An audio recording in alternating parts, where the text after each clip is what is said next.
Le gaba ou encore la tchéké et à locaux, qui sont des plats ivoiriens, sont fortement consommés du côté de la France.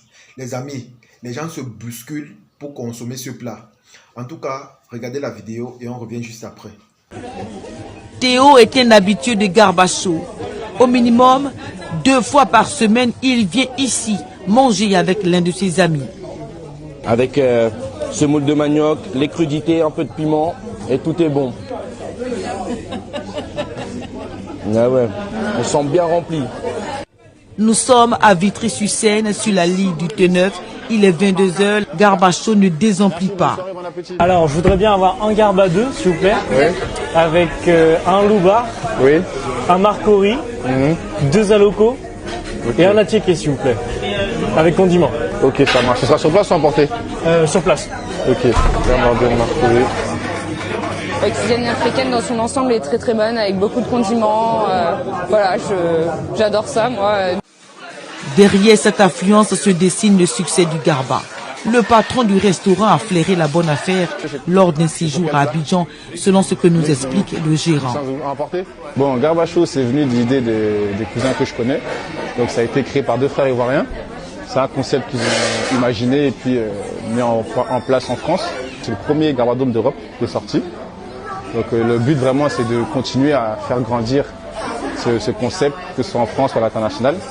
Vu le succès du Garba, l'enseigne Garbacho a ouvert en juillet 2024 à Vitry-sur-Seine.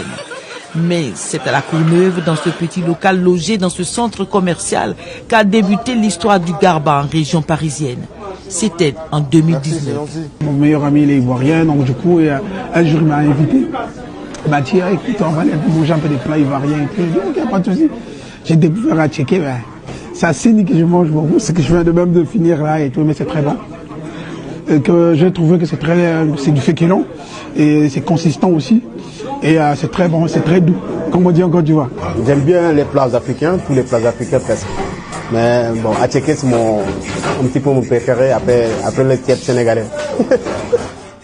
À côté de la chaîne naissante, d'autres restaurants ivoiriens à Paris proposent de l'attiéké. Nous sommes à Assini, Paris, dans le 17e chez Isabelle Becquet.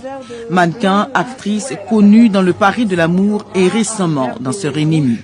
On est de gros consommateurs d'attiéké. On va faire à peu près, avec tous les fournisseurs confondus, 90 kilos d'attiéké tous les 10 jours. Donc on va dire je suis à peu près à 270 kilos par mois. Tu m'attends même pas. Bonsoir. Entre 2 services, elle nous explique que son restaurant ne peut pas se permettre une pénurie d'attiéké. Il faut satisfaire la demande en fait. On ne peut pas se permettre de dire qu'on est restaurant ivoirien et on n'a pas d'attiéké. La demande est vraiment là, que ce soit pour le garba, que ce soit pour l'attiéké poisson à l'ivoirienne. La demande est très forte et elle est là. L'ampleur, oui, et ce succès, l'attiéké le doit à son goût, sa consistance, mais aussi à son prix.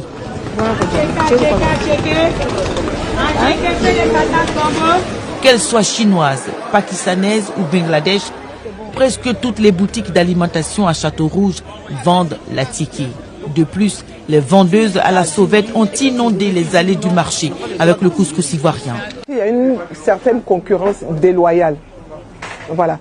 Nous, on paye le local, on a des charges patronales et donc ça fait que les prix qu'on propose sont au-dessus du prix du marché. À la différence que nous, on a choisi de faire de la qualité. Pour l'attiéké bon et frais, certaines clientes n'hésitent pas à faire le chemin. Ma fille aime bien les tchégués, Dabou. Si j'ai acheté l'autre tchégué, il va dire non, c'est pas Dabou. Depuis 2012, moi je viens acheter les tchégués ici. L'épidémie de la Covid-19 survenue en 2020 a rendu les contrôles douaniers plus lents. Le fret n'est plus aisé. Nous y retrouvons Thierry. Il est 12h30. Ces hommes commencent le déchargement des conteneurs dans ces sacs de l'attiéké. L'entreprise que gère Thierry a vite fait de se spécialiser dans la distribution de l'attiéké. L'attiéké, c'est le principal produit d'exportation. Il représente 65% du chiffre d'affaires. Dans le mois, le chiffre est énorme. Plusieurs milliers d'euros tapis dans des sacs d'attiéké. Certains de ces vannes prennent la direction des enseignes de vente au détail dans tout Paris. D'autres livrent cette boutique tenue par des Pakistanais dans le Levallois, une ville chic non loin de Paris. Pour la ticket, on ramène que Côte d'Ivoire. Voilà, on ramène pas d'autres Côte d'Ivoire parce qu'elle a un bon goût. On a tout vendu, on ramène les 25 kilos par 2 semaines. Le stock du mois est déjà épuisé. Ici aussi, la semoule de manioc a ses adeptes parmi les Européens fortunés et pas seulement. Je suis venue récupérer les commandes de mes clients. Voilà.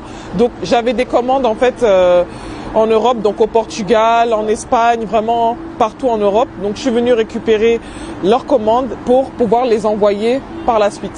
Des piles de cartons l'attendent, ils vont être apprêtés, étiquetés.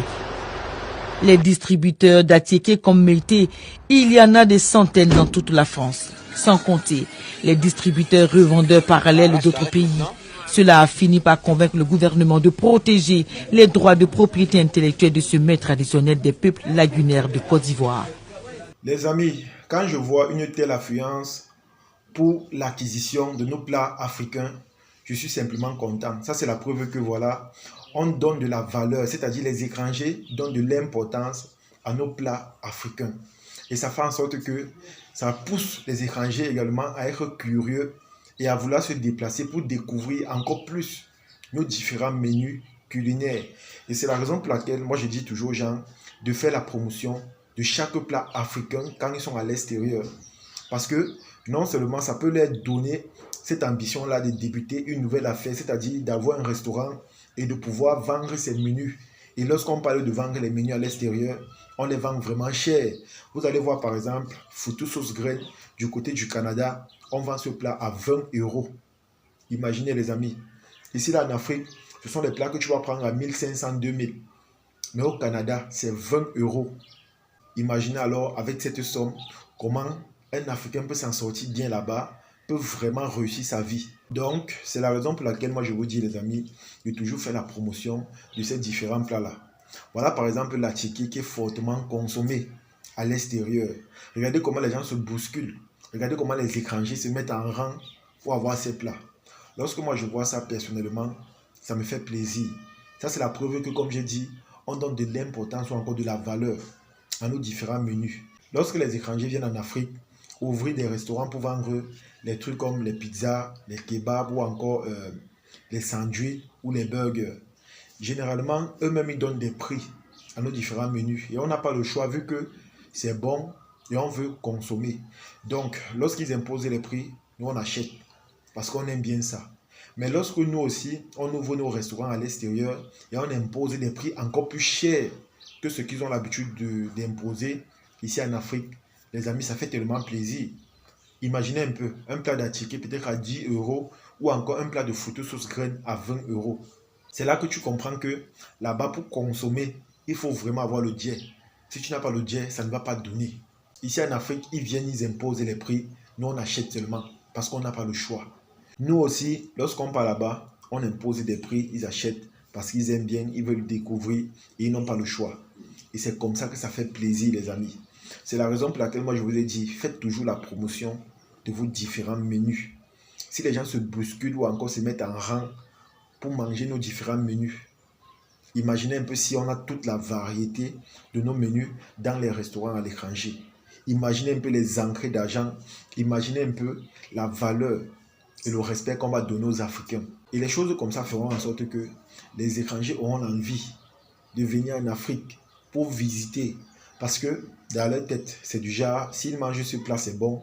Imaginez un peu tous les autres plats. Vous savez qu'en Afrique, on a plusieurs ethnies. Et en fonction des ethnies, on a les menus divers. Et je pense qu'ici au Cameroun, on a plus de 200 plats différents en fonction des ethnies. Je pense qu'en Côte d'Ivoire, ça doit être la même chose. Parce que chaque ethnie a sa variété et sa diversité culinaire. Imaginez lorsque un étranger va entendre ça. S'il a déjà goûté à Tiéké, il a trouvé que c'est délicieux, ou encore le Gaba, et il a apprécié. Forcément, il va vouloir venir en Afrique pendant les vacances. Et c'est là qu'il va découvrir, et c'est là qu'il va aussi dépenser. Et laissez-moi vous dire que lorsqu'ils viennent comme ça, ce sont les caisses de l'État qui se remplissent. Et ça contribue au développement de l'économie du pays. En tout cas, les amis, c'est ici que se termine la vidéo. J'espère que vous avez aimé, j'espère que vous avez apprécié. Comme je vous ai dit, donnez toujours de la valeur à nos différents plats africains. Là, je ne parle pas seulement de la Côte d'Ivoire, mais je parle aussi du Togo, du Mali, du Cameroun, du Burkina Faso, du Sénégal, du Bénin, bref. Peu importe les nationalités, donnez toujours de la valeur et de l'importance parce que c'est très important.